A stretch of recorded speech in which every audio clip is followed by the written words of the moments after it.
Light away by सुतपा। दोस्तों आज के इस वीडियो में हम लोग जो है ज्योग्राफी क्लास 6 बुक का चैप्टर नंबर 3 डिस्कस करने वाले हैं। ठीक है, तो उसका कुछ बेसिक जो कंसेप्ट है हम आज उसको क्लियर करेंगे। बाकी टेक्स्ट जो है बुक में अवेलेबल है। ठीक है, टेक्स्ट इतना पढ़ने की कोई जरूरत नहीं है। जो भी है बच्चों का जो क्लास का बुक है, इसीलिए बच्चों को थोड़ा सा गो थ्रू होना चाहिए। और जो लोग कॉम्पिटिटिव के लिए तैयारी कर रहे हैं उनको बस ये कॉन्सेप्ट ही चाहिए। इसके ऊपर ही क्वेश्चंस जो है कॉम्पिटिटिव एग्जाम्स में आते हैं। ठीक है, और इसमें हम लोग आज क्या क्या जानेंगे। एक तो है रोटेशन एंड रिवोल्यूशन का डिफरेंस जानेंगे, फिर लीप ईयर के बारे में जानेंगे, लीप ईयर क्यों होता है। फिर उसके बाद कुछ कॉन्सेप्ट जैसे कि orbital plane, circle of illumination, ये सब जानेंगे। फिर जो है हमारा ऑर्बिट का शेप एंड साइज के बारे में जानेंगे, और कुछ हमारा जो सीजनल वेरिएशंस होता है कहाँ पे कैसे क्यों होता है। ठीक है, तो उसके बारे में थोड़ा सा हम लोग जानेंगे। तो बहुत ज्यादा मतलब इतना भी कॉम्प्लिकेटेड नहीं है। सुनने के लिए बहुत ज्यादा कॉम्प्लिकेटेड वर्ड्स लग रहे हैं, लेकिन कॉन्सेप्ट जो है समझने की जरूरत है एंड बहुत इंटरेस्टिंग भी है। ठीक है, तो इसके लिए आपको कुछ नहीं करना है, अच्छी तरह से मन लगा के अंत तक वीडियो को देखना है। एंड अगर अच्छा लग रहा है तो शेयर सब्सक्राइब करना मत भूलिए। ठीक है, तो चलिए स्टार्ट करते हैं। पहला है हमारा रोटेशन एंड रिवोल्यूशन। ठीक है, कोई भी चीज मान लीजिए कुछ भी आप एक बॉल भी ले सकते हैं। मान लीजिए बॉल एक लेते हैं और बीच में से आप होल करके एक लंबा सा एक निडल या फिर रॉड दे देते हैं। ठीक है, तो रॉड को ऐसे पकड़ के अगर आप बॉल को ऐसे ऐसे घुमाएंगे तो रॉड के चारों तरफ वो जब घूमने लगेगा तो उसको हम लोग बोलेंगे रोटेशन। ठीक है, बॉल को ऐसे ऐसे रॉड के चारों तरफ जो है घुमाते घुमाते अगर आप एक कुछ और सराउंडिंग पाथ में घुमाते हैं तो हम लोग उसको क्या बोलते हैं, रिवॉल्यूशन। ठीक, तो अर्थ जो है हमारा एक बॉल साइज का ही स्ट्रक्चर है, और उसके सेंटर जो है हमारा north pole and south pole जो है, उससे हम लोग एक एक्सिस जो है इमेजिनरी एक्सिस बनाए हुए हैं। और उस एक्सिस में अर्थ जो है खुद में रोटेट करता हुआ रहता है। ठीक है, खुद में वो रोटेट करता है, फिर रोटेट करते करते करते करते वो एक पाथ में जो है सन के चारों तरफ भी घूमता रहता है। ठीक है, बिल्कुल इस तरह से जैसे मैं आपको उंगली हिला के बता रही हूँ। ठीक है, तो इसको हम लोग बोल रहे हैं रिवोल्यूशन, एंड खुद के चारों तरफ जो स्पिनिंग हो रहा है उसको हम लोग बोल रहे हैं रोटेशन। ठीक है, तो रोटेशन एंड रिवोल्यूशन अभी क्लियर हो गया। अभी हम लोग जानेंगे कि हमारा ऑर्बिटल प्लेन क्या है। ऑर्बिटल प्लेन समझने के लिए पहले हमको ऑर्बिट समझना पड़ेगा। ठीक है, तो ऑर्बिट क्या है। ऑर्बिट ये पाथ है जिसमें अर्थ जो है सन के अराउंड घूमता है। ठीक है, क्या होता है, ऑर्बिट जो होता है एक फिक्स्ड पाथ होता है जिसमें अर्थ जो है सन के अराउंड घूमता है। ठीक है, आप फिक्स्ड पाथ भी बोल सकते हैं और उसको ऑर्बिट भी बोल सकते हैं। ठीक है, तो ये जो फिक्स्ड पाथ एक है, मान लीजिए यहाँ पे बीच में जो है हमारा सन है, और चारों तरफ इस तरह से जैसे मैं फिगर में शो की हुई हूँ उस तरह से एक फिक्स्ड पाथ जो है इलिप्टिकल पाथ में अर्थ जो है सन के अराउंड घूमता है। ठीक है, तो ये जो पाथ है हम इसको और कुछ नहीं ऑर्बिट ही बोल रहे हैं। ठीक है, तो ये जो ऑर्बिट है इसमें अर्थ कैसे दिख रहा है, आपको टेढ़ा दिख रहा है, सीधा नहीं दिख रहा है। ठीक है, तो ऑर्बिट जो है कुछ एंगल में ऑर्बिट के साथ, मतलब ऑर्बिट में अर्थ जो है कुछ एंगल के साथ घूम रहा है। ठीक है, तो मान लीजिए ये हमारा अर्थ है, एक इंडिविजुअल डायग्राम लेके समझते हैं। तो ये हमारा अर्थ है। अगर अर्थ हमारा सीधा होता, कुछ इस तरह से दिखता, ये हमारा एक्सिस होता, लेकिन ये हमारा एक्सिस नहीं है। हमारा एक्सिस ये वाला लाइन है। ठीक है, ये जो लाइन है ये वाला लाइन हमारा एक्सिस है। अर्थ कैसे है, टिल्ट होके रहा है। ठीक है, तो ये जो अर्थ का पोजीशन है टिल्टेड है, तो ये जो टिल्ट का एंगल है वो कितना है। ठीक है, मान लीजिए अर्थ को हम बीच में से ऐसे काट देते हैं। ठीक है, बीच में काट के एक पैरेलल प्लेन बना लेते हैं और एक वर्टिकल लाइन ड्रॉ कर लेते हैं। ठीक है, तो एक वर्टिकल लाइन एंड एक पैरेलल लाइन जो होगा वो कैसा एंगल हमको देगा, एक राइट एंगल यहाँ पे देगा, 90 डिग्री देगा। ठीक है, तो ये अगर 90 डिग्री होता है और हमारा एक्सिस जिस एंगल से टिल्ट हुआ है उस एक्सिस को हम अगर 90 डिग्री वाला एंगल के बीच में रखेंगे तो हमें ये मिलता है कि अर्थ का एक्सिस जो है ये 0 होता है और ये जो है 90 है एंड ये 180 है। ठीक है, तो 0 से 66.5 डिग्री ऊपर जो है हमारा धरती का एक्सिस जो है लाई करता है, ठीक है। और 90 डिग्री वाला जो परपेंडिकुलर एक्सिस है उससे जो है 23.5 डिग्री एंगल में वो जो है डेविएट करता है, ठीक है। तो इससे 66.5 में एंगल बनाता है, उससे 23.5 में डेविएट करता है, ठीक है। तो ये जो हमारा एक्सिस है कितना ऑर्बिट के साथ, मतलब ऑर्बिटल पाथ के साथ 66.5 डिग्री एंगल में टिल्ट होके रहा है, ठीक है। फिर आता है ऑर्बिटल प्लेन, ठीक है। अभी अगर हम ऑर्बिट को ऐसे देखेंगे तो ये जो पाथ में जा रहा है इसको अगर हम लोग एक एरिया के हिसाब से देखेंगे तो उसको एक प्लेन की तरह हम लोग मानेंगे। एक एरिया है जिसमें अर्थ जो है घूम रहा है, अर्थ का साइज भी कुछ है ना, उस पाथ में जो जा रहा है उसको हम लोग ऑर्बिटल प्लेन एज्यूम करते हैं, ठीक है। अगर हम अर्थ को यहाँ से काटते भी हैं तो हमें बहुत बड़ा एरिया मिलता है ना, तो वो हमें ऑर्बिट ही नहीं ऑर्बिटल प्लेन भी दिखाता है, ठीक है। तो फिर आता है circle of illumination. Circle of illumination क्या है? एक्सिस तो ऐसे है, अर्थ भी ऐसे मतलब टेढ़ा होके रहा है। तो अगर यहाँ से मान लीजिए सन का लाइट आ रहा है, सन का लाइट आ रहा है तो ये अगर राउंड है तो लाइट कैसे आएगा? ऐसे यहाँ आधा तक आएगा और ये आधा जो है हमें शेडेड दिखेगा, जिस तरह से मैं रेड कलर में शेड की हुई हूँ तो इस तरह से शेडेड दिखेगा। तो हमें ये लगता है कि जैसे इस तरह का जो पोर्शन है ब्राइटर है एंड ये जो पोर्शन है थोड़ा सा डार्कर है, ठीक है। ये हमें ऐसे दिखता है। तो ये जो लाइन हमें ऐसे डिफरेंशिएट करके दिखाता है कि एक पोर्शन जो है जो सन के तरफ फेस होके रहा है उसको ब्राइटर बना देता है, और सन से पीछे वाला जो आता है जहां पे सन का ब्राइटनेस जो है पहुंच नहीं पाता है, क्योंकि ये एक बॉल टाइप का स्ट्रक्चर है, ठीक है। लाइट जो आता है यहाँ पे जहां पे पड़ता है, जहां पे नहीं पड़ता है वहां से क्रॉस होके सीधा चला जाता है, ठीक है। लाइट जो है सीधा ही जाएगा, स्ट्रेट लाइन में ही जाएगा। ये हम लोग पढ़ चुके हैं साइंस में, ठीक है। मेरा वीडियो है, आप देख सकते हैं, उसके ऊपर एक्सपेरिमेंट के साथ वीडियो है, ठीक है।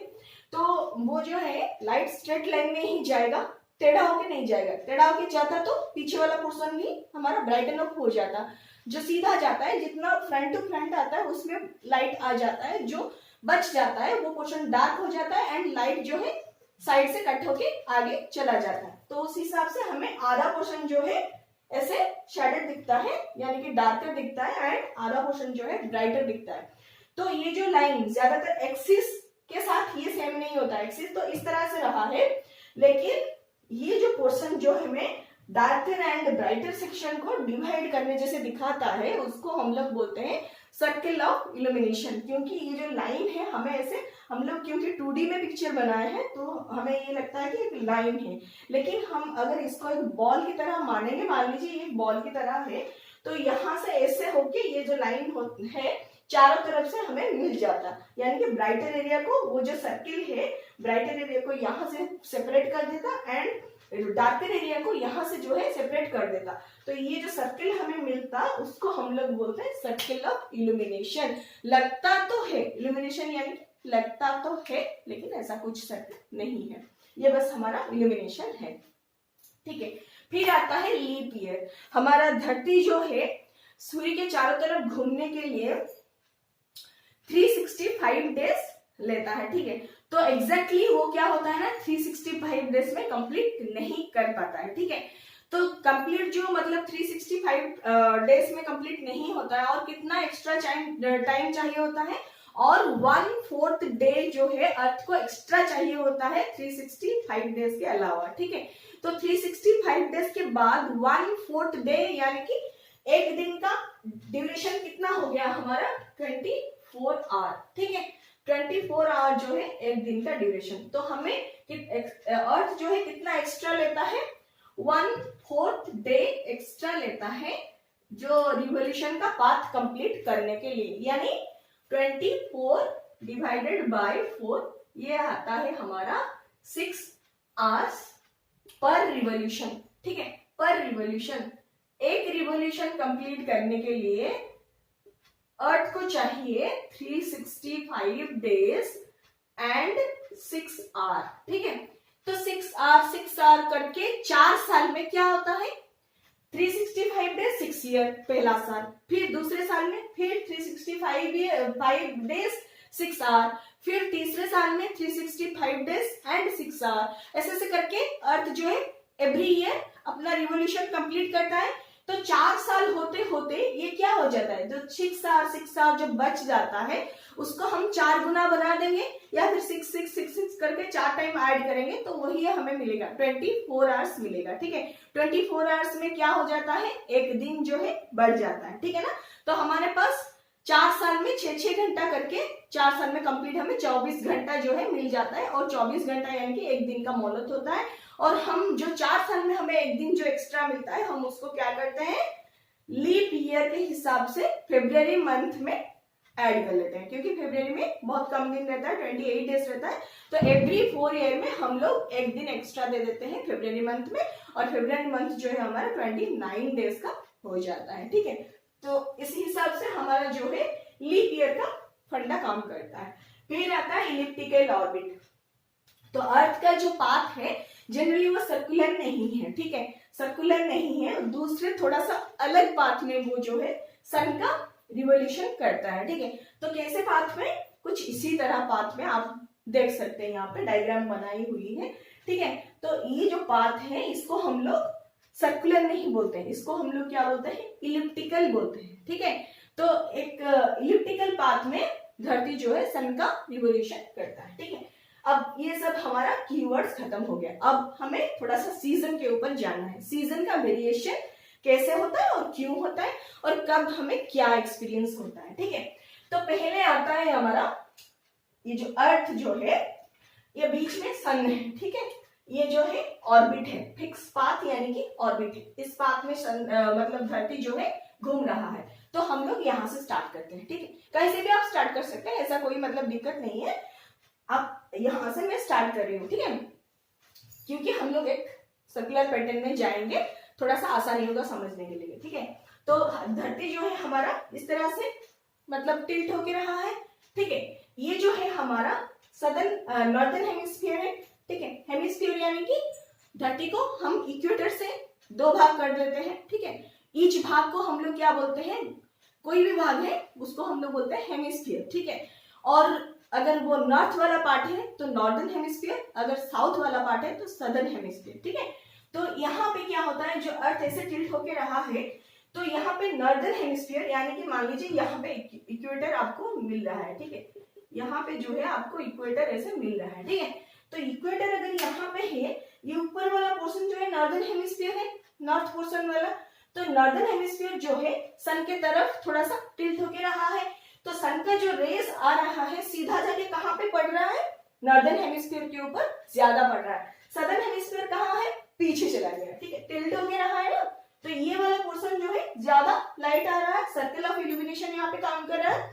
तो नॉर्दर्न हेमिस्फीयर जो है कुछ इस तरह से लाइट गेन कर रहा है, इस तरह से लाइट गेन कर रहा है, एंड सदर्न हेमिस्फीयर जो है बहुत पीछे रह चुका है, क्योंकि पोल यहाँ पे है और इसका जो पोल है दिख नहीं रहा हमें। ये अगर इक्वेटर है तो हमें ट्रॉपिको कैंसर मिल गया, आर्कटिक सर्कल मिल गया, लेकिन हमें ट्रॉपिको कैप्रिकॉर्न तो पता चल रहा है, लेकिन अंटार्कटिक सर्कल जो है, अंटार्कटिक सर्कल हमें दिखाई भी नहीं दे रहा है। तो साउथ पोल कहाँ से दिखेगा, अंटार्कटिक सर्कल के बीच में जो है साउथ पोल रहता है ना। जिस तरह आर्कटिक सर्कल के ऊपर जो है नॉर्थ पोल है, उस तरह से अंटार्कटिक सर्कल के बीच में जो है हमारा साउथ पोल है, तो वो दिख नहीं रहा है, तो वो कहाँ गया, पीछे टिल्ट होके रहा है ना, तो पीछे है। तो यहाँ पे हमें क्या होगा, क्योंकि यहाँ पे हमें डायरेक्ट सनलाइट मिल रहा है नॉर्दर्न हेमिस्फीयर पे, तो यहाँ पे हमें समर सीजन जो है एक्सपीरियंस होगा।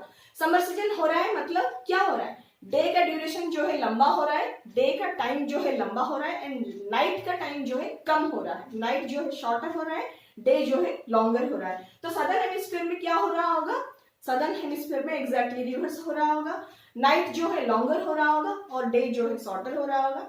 ठीक है, तो इस तरह का एक्सपीरियंस हम लोग यहाँ पे करते हैं। ज्यादातर नॉर्दर्न हेमिस्फीयर के लोग समर सीजन का एक्सपीरियंस करते हैं, एंड सदर्न हेमिस्फीयर के लोग जो होते हैं उनको विंटर सीजन का एक्सपीरियंस करने को मिलता है। ठीक है, तो ये किस टाइम में होता है, जनरली जून 29 को अगर हम लोग देखेंगे, जून 21 को अगर हम लोग देखेंगे, वो पीक टाइम होता है, समर सीजन का पीक टाइम होता है। उस दिन क्या होता है, हमारा दिन जो है हमारा बहुत ज्यादा लंबा, सबसे ज्यादा लंबा हमें दिन जो है एक्सपीरियंस करने को मिलता है किस दिन, जून 21 को, सबसे बड़ा दिन हमें मिलता है एंड नाइट जो है सबसे कम हो जाता है, ड्यूरेशन जो है कम हो जाता है। इंटरवल जो है वही 24 घंटा का ही रहता है, मतलब डे का टाइम जो है 24 आवर्स ही रहता है, लेकिन हमें फील ऐसे होता है कि दिन थोड़ा ज्यादा लंबा हो गया, हमें दिन का टाइम जो है थोड़ा ज्यादा लगने लगता है और नाइट जो है थोड़ा छोटा लगने लगता है, ठीक है।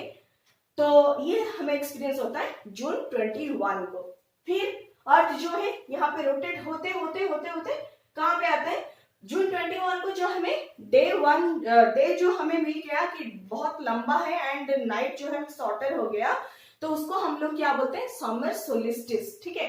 तो उसको हम लोग यहाँ पे क्या बोलेंगे, समर सोलिस्टिस, ठीक है। समर सोलिस्टिस किस दिन होता है, जून 21 को हम लोग समर, मतलब ये जो सीजनल वेरिएशन समर का होता है नॉर्दर्न हेमिस्फीयर पे, ये जो एक्सपीरियंस होता है एंड हमें जो जून 21 का जो day longer day and shorter night जो मिलता है, इसको हम लोग बोलते हैं समर सोलिस्टिस, ठीक है। तो यहाँ से हमारा अर्थ जो है रोटेट करते करते अपने एक्सिस के चारों तरफ रिवोल्यूट करते करते इस पोजीशन में आ जाता है, ठीक है। यहाँ पे मतलब कहाँ, सन का मतलब जो सबसे पास वाला पोर्शन, ठीक है। ये इलिप्टिकल है, थोड़ा सा यहाँ पे दब गया है, तो ये दोनों पोर्शन जो है सन के बहुत पास में रहता है और ये जो दो पोर्शन है ये बहुत दूर रहता है सन से, ठीक है। तो ये जो पोर्शन है यहाँ पे सन से पास आ जाता है एंड ऊपर वाला पोर्शन जो है एकदम से चारों तरफ सन का लाइट जो है इक्वली मिल रहा है, क्योंकि देखिए अर्थ जो है टिल्ट होके तो है लेकिन एकदम से सन के पास है ना, तो चारों तरफ ऐसे जब भी घूमता रहता है, रोटेट करता रहता है, तो चारों तरफ लाइट जो है बहुत अच्छे से मिल जाता है। यहाँ पे हमें ऐसे एक ही सीजन का डोमिनेटिंग पावर नहीं दिखने को मिलता है। यहाँ पे क्या होता है, डे एंड नाइट, यहाँ पे मतलब 23 सितंबर को हमें day and night same duration का मिल जाता है और हमें इस टाइम पे जनरली स्प्रिंग सीजन का फील होता है। स्प्रिंग सीजन यानी कि not too hot not too cold, ठीक है, यानी कि ज्यादा गर्मी नहीं ज्यादा ठंडा भी नहीं, हमें एक अच्छा सा क्लाइमेट जो है महसूस करने को मिलता है। और 23 सितंबर जो होता है जनरली इस टाइम पे हमें जो होता है day and night equal duration का मिल जाता है, ठीक है। जो पॉइंट है हमारा, इस पॉइंट में मतलब 23 सितंबर को हमें इक्विनॉक्स मिल जाता है। इक्विनॉक्स यानी कि डे एंड नाइट का सेम हो जाना, ठीक है। डे एंड नाइट सेम तो हो गया पर हमें दो सीजन वेरिएशन जरूर यहाँ पे देखने को मिलता है। ऐसे मतलब टिल्ट तो ये मतलब सन के तरफ ऐसे नहीं है, लेकिन ये जो पास हो जाता है सूर्य के तरफ, जो पास हो जाता है, जो सूर्य के तरफ वाला पोर्शन जो है हमारा, ऊपर वाला पोर्शन जो है नॉर्दर्न हेमिस्फीयर सूर्य के तरफ रहता है, ठीक है। ऊपर वाला पोर्शन जो है सूर्य का डायरेक्ट रेस जो है वहां पे आता है एंड चारों तरफ ही आता है, इक्वल टेम्परेचर सारे जगह पे मिलता है, लेकिन जो थोड़ा सूर्य के तरफ दिखता है, हमें ऐसे याद रखने के लिए मैं बोल रही हूँ, तो उस जगह पे हमें क्या हो रहा है ना, नॉर्दर्न हेमिस्फीयर में हमें ऑटम सीजन जो है एक्सपीरियंस करने को मिलता है एंड सदर्न हेमिस्फीयर में जो है हमें सीजन स्प्रिंग का एक्सपीरियंस करने को मिलता है। तो ये जो सीजन है यहाँ पे दो सीजन हमें एक्सपीरियंस करने को मिलता है। जिस तरह यहाँ पे हमें समर एंड विंटर मिला था, उस तरह से यहाँ पे हमें ऑटम एंड स्प्रिंग मिलता है, ठीक है। और फिर ऐसे अर्थ जो है रोटेट करते करते यहाँ पे आता है, कहाँ पे, दिसंबर 22 को इस पोजीशन तक आ जाता है, ठीक है। दिसंबर 22 को हमें विंटर सोलिस्टिस जो है मिलता है, यानी कि दिन का छोटा हो जाना एंड रात का जो है सबसे लंबा रात हमें मिलता है, ठीक है। रात जो है बहुत लंबा बन जाता है, तो दिन का छोटा होना एंड रात का लंबा होना, दोनों चीजें जो है हमें विंटर सोलिस्टिस यानी कि दिसंबर 22 को हमें देखने को मिलता है। यहाँ पे अर्थ जो है टिल्ट किस तरफ कर रहा है, बाहर की तरफ कर रहा है एंड अंदर की तरफ जो है हमारा सदर्न हेमिस्फीयर आ जाता है एंड बाहर की तरफ जो है हमारा नॉर्दर्न हेमिस्फीयर रहता है, ठीक है। तो नॉर्दर्न हेमिस्फीयर जो बाहर की तरफ रहता है वहां पे जनरली विंटर फील करने को मिलता है और सदर्न हेमिस्फीयर में समर हमें फील करने को मिलता है।